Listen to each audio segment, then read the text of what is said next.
Meron din. So, Nagtitinda pa. ha? Nagtitinda.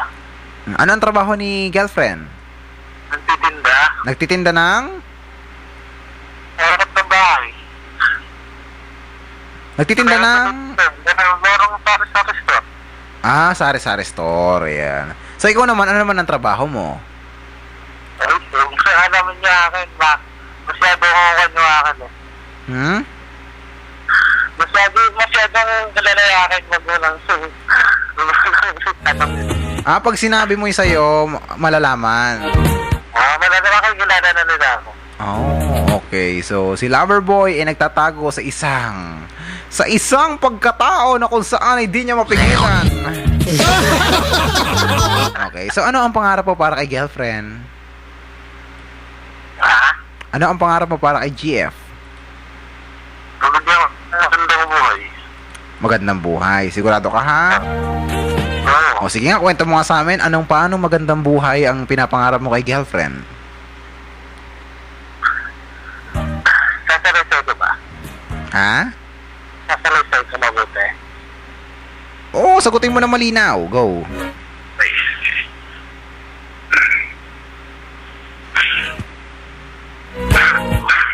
Hindi ka na nakapagsalita, oy.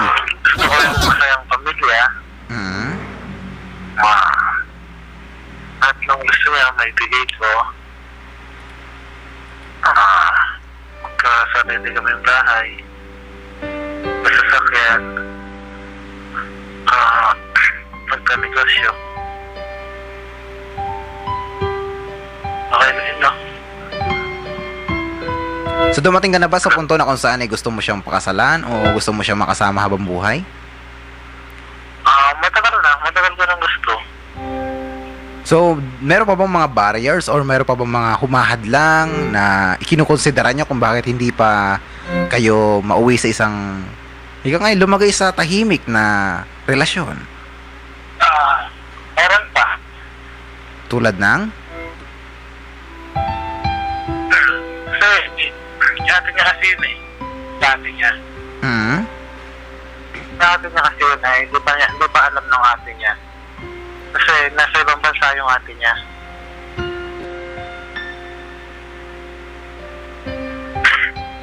Okay, nasa ibang bansa ang ate niya. So, ano yung connect ng ate niya sa kanya?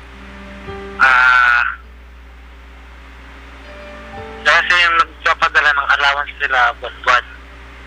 Okay. Kaya gusto rin niya malaman muna ng ate niya. Ang personal. So kailan ba balak umuwi nung ate niya? Hindi siya uwi na yun eh. So, ulitin ko lang ha, si ate, yung iyong mahal, sige, ano ba pwedeng itawag natin sa mahal mo? Ano ba tawagan yung dalawa? Love.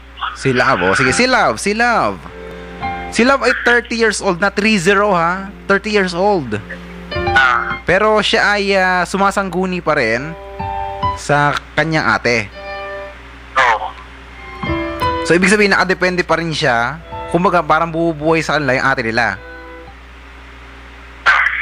Uwi naman, meron naman silang trabaho. Kasi gusto lang niya na malaman ng ate niya ng personal. Okay. So, ilang taon na kayong dalawa? Wala pa. Ibabab pa lang kami. Okay, ilang buwan pa lang. So, ilang buwan na? Magpo 4 months. So, sa loob ng 4 months, masasabi mo na ba na siya ba yung gusto mong babae sa buhay mo? Ganito kasi yan. Matagal na siyang crush. Hindi ko siyang masabi sa kanya. Siya naman nag-open. So, inopen niya na crush ka niya, ganon? Hindi. Sabi niya sa akin, sabi niya sa akin, kaya ka nang pumunta rito, crush mo lang ako, sabi niya sa akin. So, hindi ka na tumanggi? Oo, crush nga kita, sabi niya. Hindi na ako makapagsalita, sabi niya. May idea sa'yo. So, nung sinabi mong crush mo siya, nung umamin kang crush mo siya, doon na nagsimula? Oo. Okay. Wala 9 months before. So, 9 months kayo magkakilala, then after 9 months, doon mo lang naipagtapat na crush mo siya. Oo. Okay. So, ano yun? Ikaw ba'y nanligaw ng formally sa bahay o nung sinabing crush ka niya, tapos may nararamdaman ka din o may nararamdaman din siya, naging kayo na? Ay, hindi. Nagpunta muna ako sa bahay nila. Okay. So, ilang linggo o buwan ang tinagal ng panliligaw? 1 day. Ilan? 1 day. 9 days?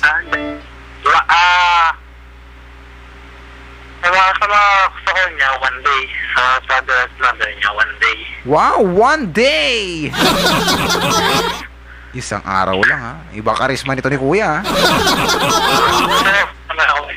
Hmm? Nabait na pang kasal ko. Okay. Parang hindi naman, hindi ko ramdam. Oo, pa-cheeseburger ka naman oh.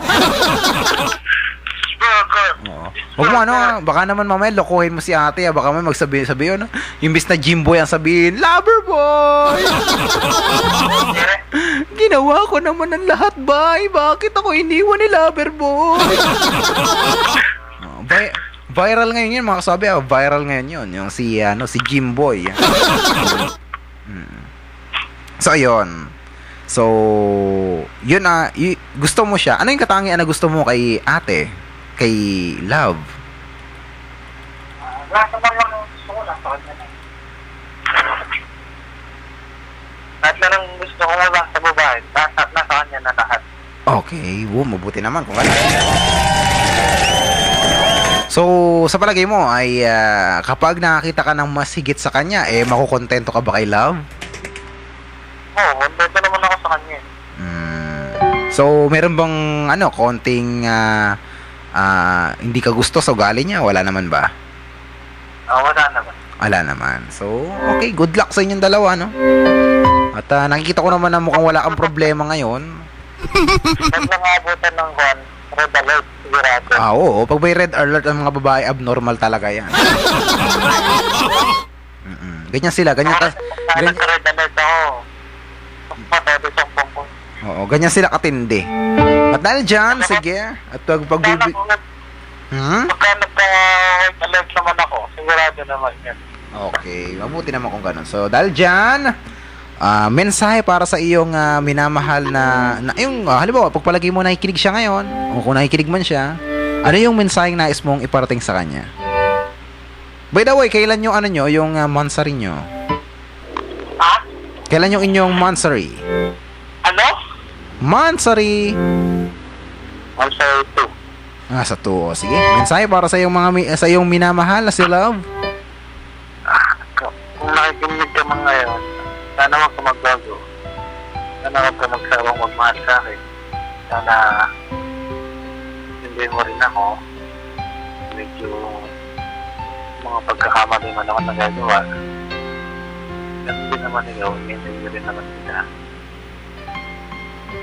So, sana tagal pa tayo. I love you. Ayun na po. So, maraming salamat sa iyong pagtawag, Lover Boy, sa aking programa. Natin po. Sa iyong pagkipagkulitan. At dahil dyan, ano ba ang number 1 radio station na iyong pinapakinggan? 100.7. Yes, maraming salamat sa iyong pagtawag. Salamat din po. Yan, God bless sa iyo, Lover Boy.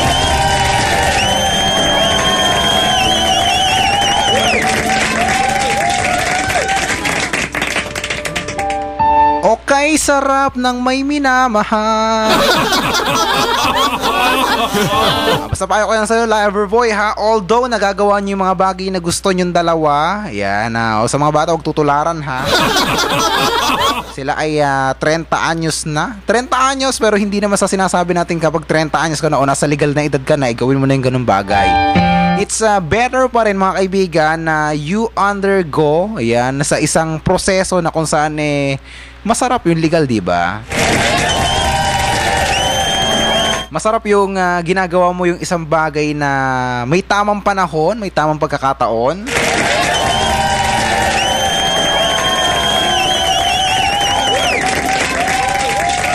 Yung feeling ng hindi ka natatakot o hindi ka nangangamba, kaswabe. And in case na mga tulad ng kay Loverboy, although sabi nga practical na buhay katulad ngayon, modernong panahon. Oo, kapag umuulan, magsuot daw ng kapote. At sabi naman ng ilan ay huwag sapagkat pahalagahan natin ang buhay. So, although iba-ibang paniniwala ng mga tao, mga kaibigan, respect. Ayan lang na meron tayo, respect na lang. Dahil wala namang mangyayari kung magbabangayan na magbabangayan. Dahil kung mapatunayan man kung sino ang tama at mali. Ayan, ika nga ang mabuti na lang gabayan natin ang tao kung inakala natin mali ang kanyang ginagawa. And in my stand, ayan, para sa akin, hindi ko maitatanggi na marami talagang kabataan ngayon ang pumapasok sa tinatawag nating premarital sex. Ayan, hindi natin maitatanggihan, mga kaswabe. And sa patuloy na pag-usad ng panahon, parami ngayon ang nagkakaroon ng kaso ng teen pregnancy, na kung saan kalimitan, mga kaibigan, ay sa kasawiang palad ay marami ang nagiging dalagang ina o binatang ama. And syempre, mga kaswabe, diyan na lumalabas yung isang malaking pagkakamali. Yung tulad sa isang babae, yung magtiwala ka sa isang lalaki ng buong kapurian mo, ng buong pagkatao mo, and suddenly, yan, ang namakuha na ang lahat-lahat sa iyo ay iniwan ka. At meron naman mga pagkakataon na kung saan ay may tinatawag tayo, nagkakaroon daw sila ng happy ending, nagkaroon daw sila ng forever. O kung ano pa man ang tawag nyo doon sa isang maligayang pakiramdam sapagkat nagkatuluyan sila ng dalawa. Pati ka nga, di ba, mga kaswabe, kapag ka ang isang puno, ayan, ay namumunga, hindi ba't napakasarap pitasin ng isang bunga kapag ka ito ay hinog na? Kapag ito ay nasa tamang panahon at natuto tayong maghintay. Sa mga kabataan na nakikinig sa akin ngayon na napasok na or napunta na sa isang sitwasyon na hindi na nakapagtanggi o nalagay na sa alanganin, masasabi na lang natin, ang hindi maulit ang isang bagay, yun ay malaking bagay na, malaking tulong na yon. Upang nasa ganun ay hindi natin hawak, kasi mga kaibigan, sa mga kalalakihan, hindi natin hawak ang panahon. Hindi natin hawak ang pagkakataon. Maaari ngayon, sa panahon ngayon, sinasabi mo, mahal mo siya. Kaya kahit may mangyari sa inyong dalawa, sinasabi mo, kaya kong panagutan kasi mahal ko naman siya . Pero what if dumating ka sa pagkakataon na kung saan ay nawala yung nararamdaman mo, o kaya naman ay nag-iba ang ugali ng kapartner mo at hindi mo na nagustuhan at hindi mo na tumagal at hindi ka na tumagal sa inyong relasyon. Tanong ko sa iyo, kaya lalaki, makinig ka sa akin, lalaki, maibabalik mo ba ang puring kinuha mo although ginusto niyang ibigay iyon sa iyo? Maibabalik mo ba ngayong o kung sakaling dumating ang pagkakataong ayaw mo na? Mga kaibigan, hindi natin maitatatuan na sa mga kalalakihan ay parang isang tunay na silang lalaki kapag ka nakuha nila yung puri ng isang babae. Totoo yan. Isa pa nga, mayroon dyan mga nagkukumpulan, nagpapayabangan, nagbibidahan, at ika nga pinagmamalaki na ganito ganyan, ganto. Pero kayo ba, mga kalalakihan na nakikinig sa akin ngayon, tayo ba ay nagkaroon ng pake sa nararamdaman ng ating kapareha na buong pagtitiwala ang ibinigay sa atin, tapos darating tayo sa punto na kung saan ay lolokohin lamang sila at hindi pa tayo nakontento sa isa, kundi mayroon pang iba o mayroon pa silang kasalo sa isang relasyon, diba? Una sa lahat, pumasok ka na sa tinatawag na teen or premarital sex, tapos ganon, iba-iba pa partner mo, maaaring mahawa mo pa siya ng sakit, o kaya naman ay kapag ka nanawa ka sa kanya ay nakahanap ka ng bago, sariwa, ika nga, tapos iiwan mo lamang. Minsan, mga kaibigan, kailangan din ng mga lalaki na lumugar kung ano ba ang damdamin ng isang babae.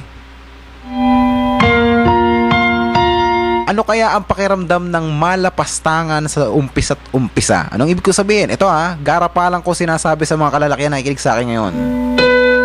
Noong panahong sinusuyo mo siya, noong panahong kinukuha mo ang loob niya, noong panahon na ikaw ay gumagawa ng mga effort na tinatawag mo upang nasa ganoon na masuyo mo siya at makuha mo ang loob niya.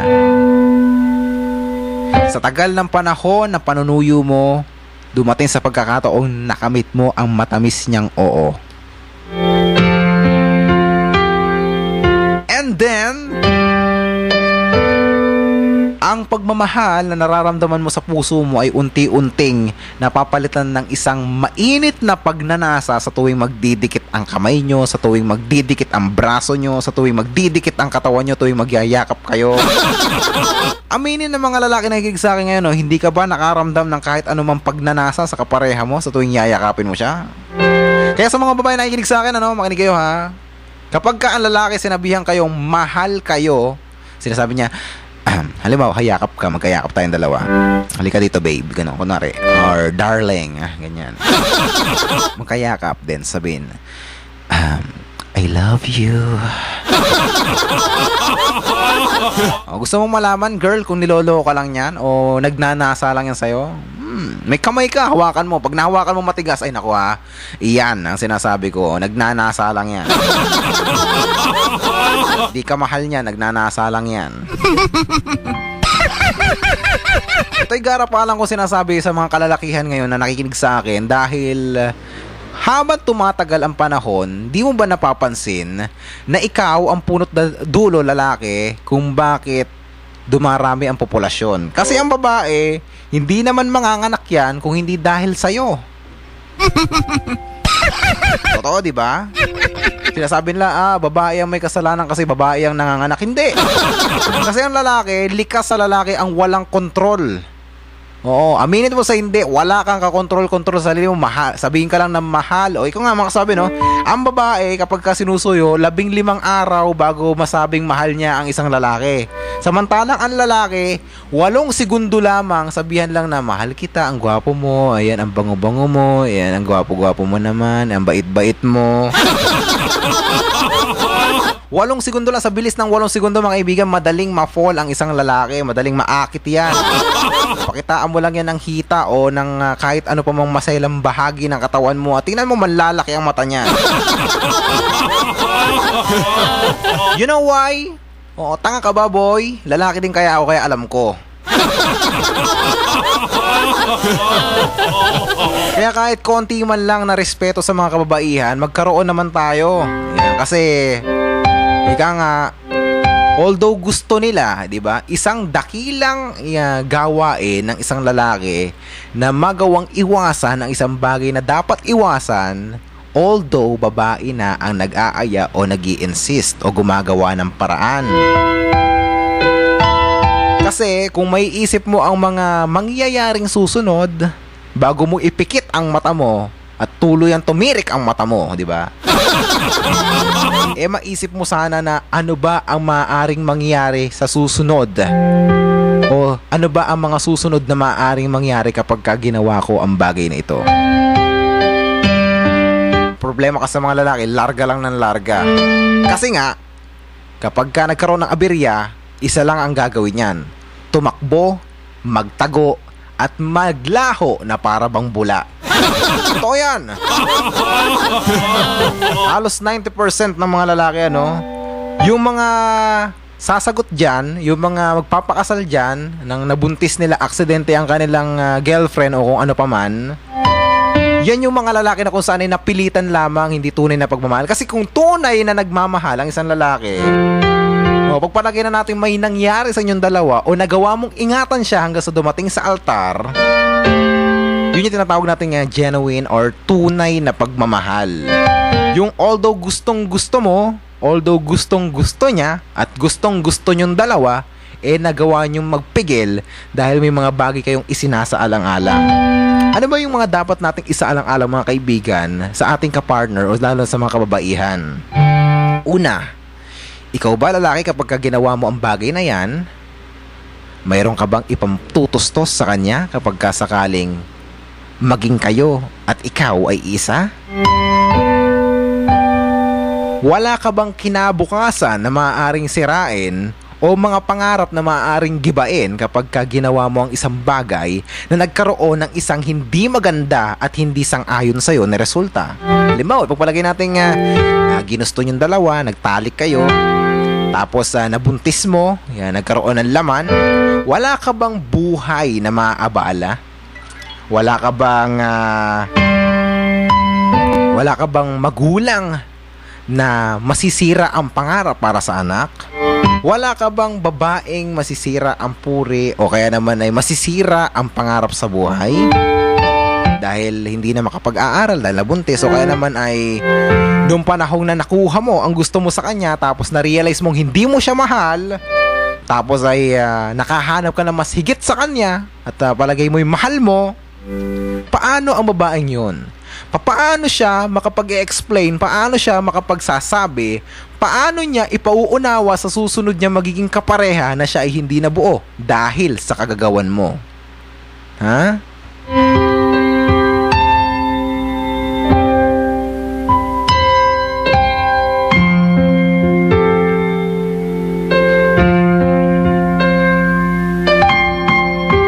Sana kahit minsan, sa mga kalalakihan, isipin natin, kung sinasabi nga sa larangan ng pag-ibig, mas mataas daw ang puso o mas mataas daw ang utak kaysa sa puso. Kaya sa mga boys, makinig ha. Higit na mataas ang utak at higit na mas mataas ang puso kaysa sa pantog. Kaya bago mo pairalin yung galaw-gaw ng pinakaibaba mo, ay damdamin mo muna ang puso mo kung talagang pag-ibig ba ang nararamdaman mo at pakaisipin mo sana kung wala ka bang maabalang tao.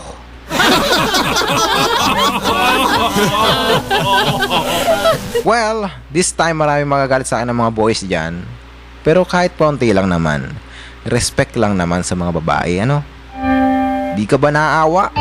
Buwan-buwan na lang lagi silang nasasaktan. Buwan-buwan na lang namimilipit lagi ang kanilang sikmura. Buwan-buwan na lang, di ba? Namumroblema sila sa pangbibili nila ng napkin o kapupunit ng mga damit para gawing pasador. Hindi ka na naawa, di ba? Tapos ikaw, hihilata ka lang. Pagurin mo siya, di ba? Ganyan ang gawain mo bilang isang lalaki. Nakaramdam ka man lang ba ng kaunting respeto para sa mga babaeng ito? Well, maraming lalaki dyan, magmamayabang ba, 15 yung naging jowa ko, lahat sila nakuha ko. So, ibig sabihin, meron din 15 buhay ang nangangamba na kung sakali. Ito mga kaibigan, makinig kayo ha. Kapag ikaw, lalaki, nakuha mo ang isang babae, tapos hindi mo siya ginusto, o ginusto mo lang dahil naakit ka lang sa kanya, nagnasa ka lang sa kanya, nilasing mo lang siya, then dumating yung pagkakataon na iniwan mo siya, alam mo ba yung hirap ng pakiramdam ng isang babae na aminin ang totoo sa magiging kapareha niya na hindi na siya ang nauna sa kanya? Sana alam mo yun. Kasi palibhasa kasi, yung mga lalaki, mga kaibigan, o kaming mga lalaki, walang nawawala sa amin, Misa pa nga, kayabangan para sa amin ang mga bagay-bagay na yan.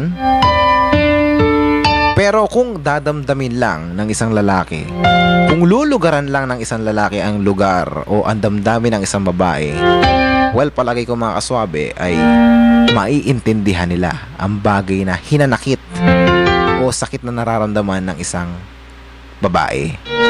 Napakaswerte na mga kaibigan ng isang babae kung mayroong bukal, mayroong malawak ang isipan at na malaki ang puso na tatanggap sa kanyang sitwasyon kung ano pa man ang kinahinagdan niya sa buhay. Ngunit ito ay bibihira na. Kaya gano'n na lamang mga kaswabe ang kadalas-dalas na hinanakit ng mga babaeng naiwan at nasaktan. Isa pa nga, ang masaklap mga kaibigan ay iniwan pa ng hindi malilimutang marka. Na imbes na ang kanilang anak o ang kanyang anak na itinataguyod mag-isa ay mayroong kinikilalang ama walang amang kinikilala, tapos magtatanong, di ba? Hindi lang babae, mga kaibigan, ano, sa mga lalaki na kinig sa ano, hindi lang babae ang sinaktan nyo, kundi yung magiging anak niya na iniwanan nyo kung sakaling kayo ay tatakbo. Bakit? Alam nyo ba yung pakiramdam ng isang bata na titingin sa kapwa bata tapos merong magulang na naghahatid sundo? Well, hindi nyo yun mararamdaman sa gayon, mga kaibigan, ano? Dahil hindi nyo naranasan yung sitwasyon na yon. Pero kung sana kahit papaano, ano, mga kaibigan, konting respeto lang. Ang dami na ng populasyon ng bansa. Dadagdagan mo pa? Ang dami ng umiiyak na single mom. Magdadagdag ka pa? Sabihin na natin, mga kaibigan, na ang babae ang kahinaan ng isang lalaki. Pero kung ikaw, palalakasin mo ang kahinaan mo at magagawa mong umiwas at tumanggi, dahil napaka-imposibleng palay ang lumalapit sa manok. Alam nyo ba, kaswabe? Kapag ang palay ay lumalapit sa manok, natatakot ang manok. Dahil napaka-imposibleng yung palay lumapit sa manok. Kaya ikaw, lalaki, mag-ingat ka din. At isaalang-alang mo rin, although ang babae ay lumalapit sa'yo.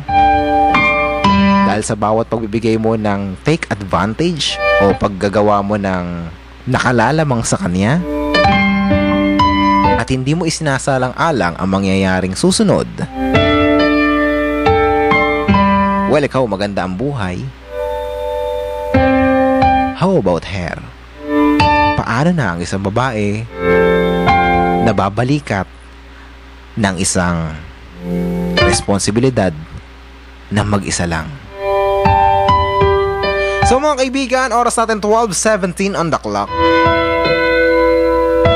And of course, it's time to say goodbye. And of course, we would like to greet also and to express our deepest gratitude to the following: to PowerCell, DriveMax, JMA Emission Testing Center, Central Luzon Cable Television Network, Waterbest, Mangaliman Grocery Store, Digits, Phonetics Trading, Cyber Ads Art Sign, George the Rolling Store, Perla Carinderia, Charing Pansitan, Candelaria Bakery, and Oravet Animal Clinic. So, batiin lang natin, mga kaibigan, ang mga nakikinig sa atin ngayon, ng mga humahabol ng pagbati sa ating text line. So, binabati natin ng happy listening. Ayan, ang mga nakikinig sa atin na nagpapabati. Ayan, si Nanay Mareng na nakanganga, at si Kuya Edward Nalasing, at si Faith. Ayan, together with Ate Raquel na di makatulog, at syempre ako na nakikinig sa inyo, coming from Maymay ng Tagumpay. At request daw niya ang Dance with My Father. And Papa Gabs, paplay naman po ng How I Am Supposed, or How Am I Supposed to Live Without You? This is a Pesa Bay Dan. So, happy listening at magandang buhay. And syempre, binabati rin natin ng happy listening ang managilig sa atin, si Texter 65 or 610. Sabi niya, play naman po ng Sa Isang Sulyap Mo. Ayan. Ano ibig sabihin ng kaugma, DJ? Ano yun? Ano ibig sabihin nun? So, happy listening po, ano? And syempre, sa nagtatanong kung anong barangay si Johnny Honey. Ayan. Johnny Honey, may nagtatanong dito, ano daw yung yung habang lumalalim ay lalong sumasarap. Sagutin mo nga! Oh, yes. Ang ibig sabihin ng habang lumalalim ay lalong sumasarap. Ito yung halo-halo. Masarap na kinakain ng halo-halo.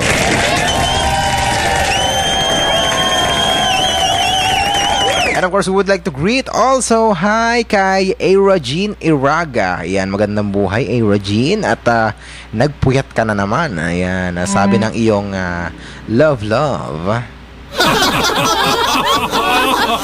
So, mga kaibigan, dahil may pasok pa ako bukas, gustuhin ko mang mag-extend. Ayan, sa mga bumabati pa po na hindi ko na mababanggit. Ayan, pasensya na po.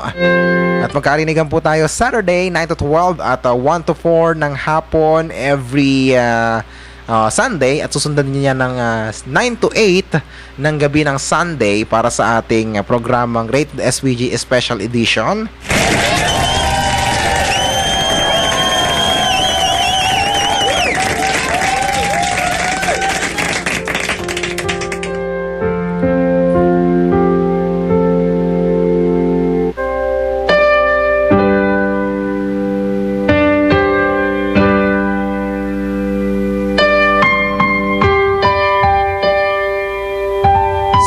Siguro huling awit yung mga kaibigan dahil sa marami ang nag-request, ayan, ay hindi ko mapagbigyan ng sabay-sabay at baka magtampo yung iba. So siguro mga kaibigan, ako na muna ang magdededicate sa inyo ng awitin na para na sa ganun pampatulog ninyo, ano?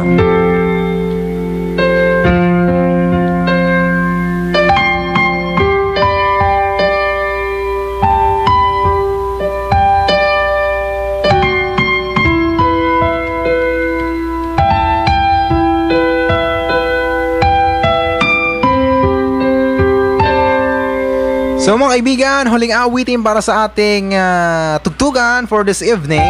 So nakasama nyo pa rin po ang nag-iisa nyong tirador ng mga inday, ang habulin ng mga nanay, ang nyong DJ Love ng Bayan, ang nyong Papa G na mga kasama nyo po. Yan na, next, kailan tayo? Saturday and Sunday. And of course, huwag nyo kalilimutan mga kaibigan na i-like ang aking Facebook page, ang www.facebook.com/papagabowmyfm. You can also follow me on Twitter mga kaibigan sa DJ_Gabo22. At syempre sa radyo ng bayan mga kaibigan, ang www.facebook.com/papagabo or myfm Bataan. At huwag nyo rin kalimutan mga kaibigan i-follow sa Facebook or sa Twitter ang Radyo ng Bayan sa My FM Radio Bataan. So, laging ulagaling makinig sa My FM, sa caster mga kaibigan sa myfmbataan.caster.fm at syempre sa ating website, bisitahin lang mga kaibigan ang ang myfmbataan.weebly.com. So, ayan po mga kaibigan, no? So, Weebly as in WEEBLE. So, ayan. So, sa nagre-request ng How Am I Supposed to Live Without You, I'm sorry dahil OPM kanina. So kailangan maging OPM ang last song ko for this evening. So pagbigyan kita sa Saturday. So ito na mga kaibigan. So ang pampahele para sa inyong lahat mula kay Charis Pempenko with a song entitled Yakap. Dito lamang yan sa 100.7 My FM. Suabing suabe, Krito. We are now signing off. Bye-bye. Always remember, I love you.